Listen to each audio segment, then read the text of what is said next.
Dyma ni yn gweithio ar prosiect Tyfu Tatws, rhan o themau bwyd leol.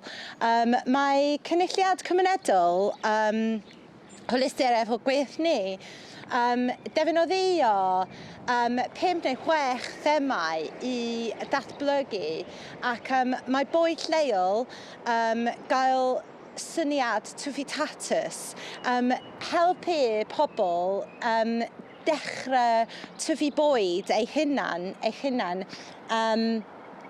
a dechrau efo tatws achos mae'n hawdd ac dyma bocsys efo coed reclaimed, reused ac staff Dref Werdd yn hollol bril jyst yn dod heddio a dechrau wneud y bocsys.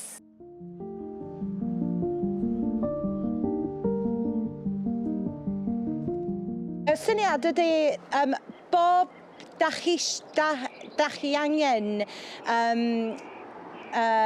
i dechrau Tyfu Tatws ar y drws a da ni'n dechrau efo'r ardal Manod fel peilot scheme. So os da chi'n byw yn Manod, cysylltwch fi ac cymryd rhan Tyfu Tatws.